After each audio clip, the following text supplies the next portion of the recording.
Horton Hears a Who by Dr. Seuss. On the 15th of May in the jungle of Nool, in the heat of the day, in the cool of the pool, he was splashing, enjoying the jungle's great joys, when Horton the elephant heard a small noise.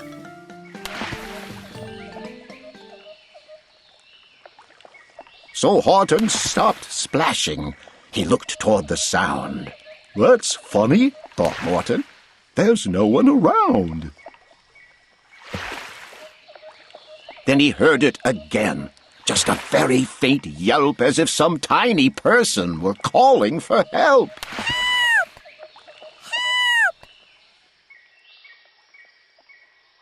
"I say," murmured Horton, "I've never heard tell of a small speck of dust that is able to yell. So you know what I think? Why, I think that there must be someone on top of that small speck of dust. Some sort of a creature of very small size, too small to be seen by an elephant's eyes. Some poor little person who's shaking with fear that he'll blow in the pool. He has no way to steer. I'll just have to save him, because, after all, a person's a person, no matter how small."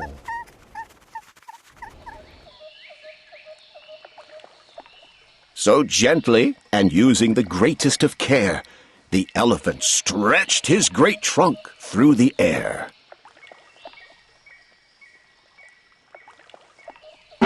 "Humph!" humphed a voice. 'Twas a sour kangaroo, and the young kangaroo in her pouch said, "Humph!" too.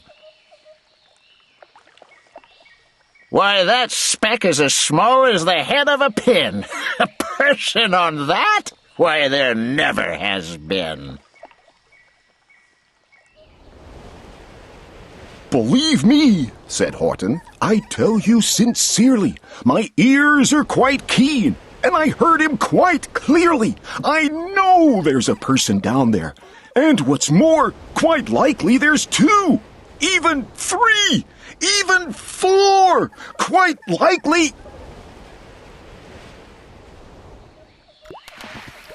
I think you're a fool," laughed the sour kangaroo, and the young kangaroo in her pouch said, "Me too." "You're the biggest blamed fool in the jungle of Nool." And the kangaroos plunged in the cool of the pool. "What terrible splashing!" the elephant frowned. "I can't let my very small persons get drowned. I've got to protect them. I'm bigger than they." So he plucked up the clover and hustled away. Through the high jungle treetops, the news quickly spread. "He talks to a dust speck. He's out of his head. Just look at him walk with that speck on that flower." And Horton walked, worrying, almost an hour. "Should I put this speck down?" Horton thought with alarm. "If I do, these small persons may come to great harm. I can't put it down, and I won't. After all, a person's a person, no matter how small." Then Horton stopped walking. The speck voice was talking. The voice was so faint he could just barely hear it. "Speak up, please," said Horton. He put his ear near it. "My friend," came the voice, "you're a very fine friend. You've helped all us folk on this dust speck no end. You've saved all our houses, our ceilings and floors. You've saved all our churches and grocery stores."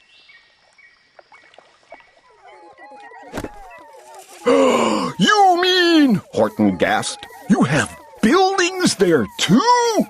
"Oh, yes," piped the voice, "we most certainly do." "I know," called the voice. "I'm too small to be seen, but I'm mayor of a town that is friendly and clean.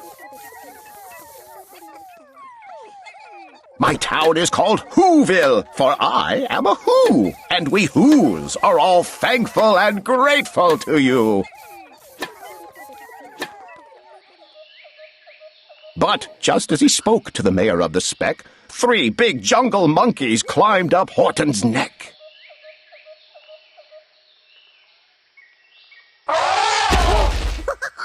They snatched Horton's clover. They carried it off to a black-bottomed eagle named Vladikoff, a mighty strong eagle of very swift wing, and they said, "Will you kindly get rid of this thing?" And before the poor elephant even could speak, that eagle flew off with the flower in his beak.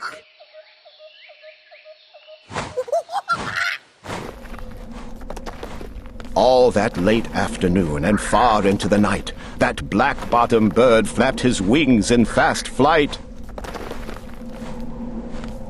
while Horton chased after with groans over stones that tattered his toenails and battered his bones, and begged, "Please don't harm all my little folks who have as much right to live as us bigger folks do."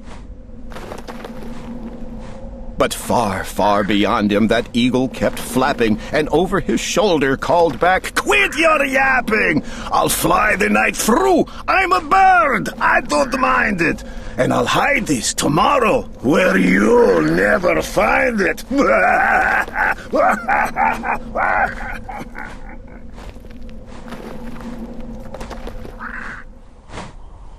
And at 6:56 the next morning, he did it.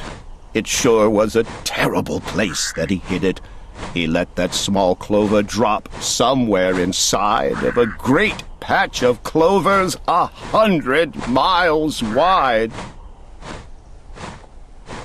"Find that?" sneered the bird. "But I think you will fail." And he left with a flip of his black-bottomed tail.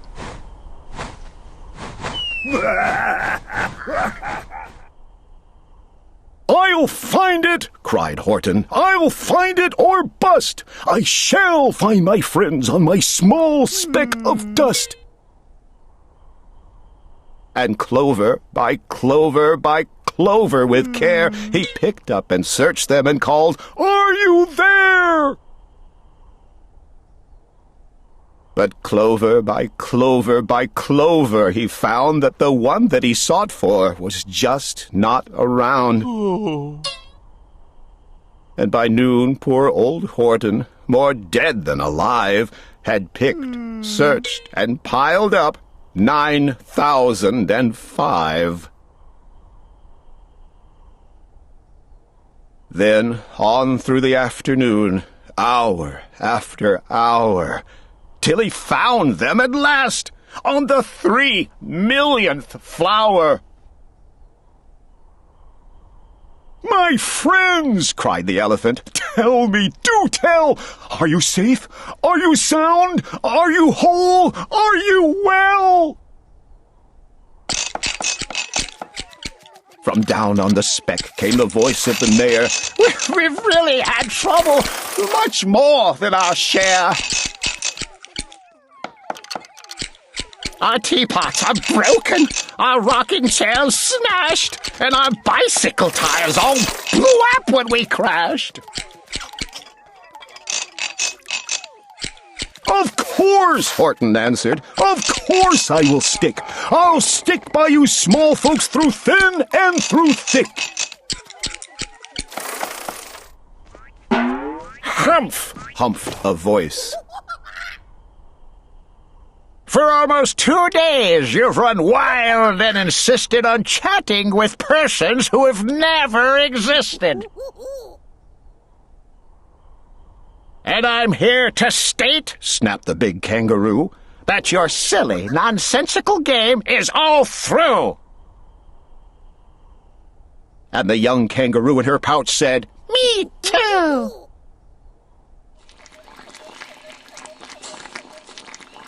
With the help of the Wickersham brothers and dozens of Wickersham uncles and Wickersham cousins and Wickersham in-laws, whose help I've engaged, you're going to be roped and you're going to be caged. Boil it, gasped Horton. Oh, that you can't do! It's all full of persons! They'll prove it to you! Mr. Mayor! Mr. Mayor! Horton called. Mr. Mayor! You've got to prove now that you really are there! So call a big meeting. Get everyone out. Make every who holler. Make every who shout. Make every who scream. If you don't, every who is going to end up in a beezelnut stew. We are here! And down on the dust speck, the scared little mayor quick called a big meeting in the Whoville town square.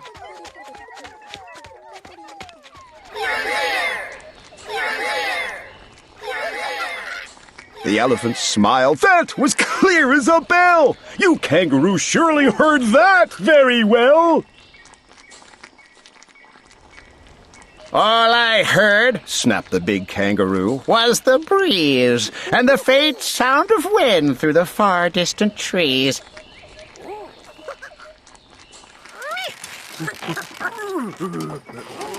Grab him, they shouted, and cage the big dope. Lasso his stomach with 10 miles of rope.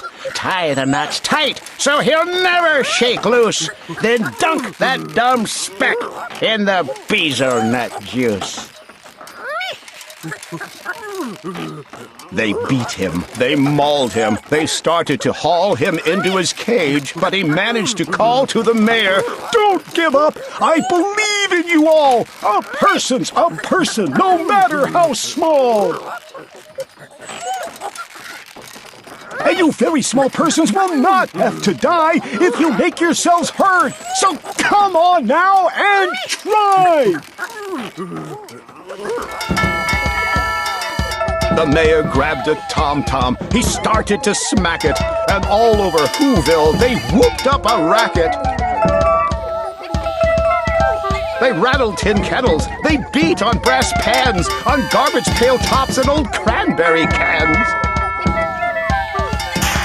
They blew up bazookas and blasted great toots on clarinets, oompas and boompas and flutes. Great gusts of loud racket rang high through the air. They rattled and shook the whole sky, and the mayor called up through the howling mad hullabaloo, "Hey, Horton, how's this? Is our sound coming through?"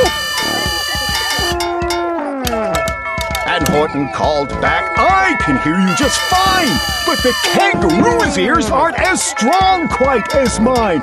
They don't hear a thing. Are you sure all your boys are doing their best? Are they all making noise? Are you sure every who down in Whoville is working? Quick, look through your town. Is there anyone shirking?" Through the town rushed the mayor, from the east to the west, but everyone seemed to be doing his best. Everyone seemed to be yapping or yipping. Everyone seemed to be beeping or bipping. But it wasn't enough, all this ruckus and roar. He had to find someone to help him make more. He raced through each building. He searched floor to floor. And just as he felt he was getting nowhere and almost about to give up in despair, he suddenly burst through a door, and that mayor discovered one shirker quite hidden away in the Fairfax Apartments, apartment 12J. A very small shirker named Jojo was standing, just standing, and bouncing a yo-yo.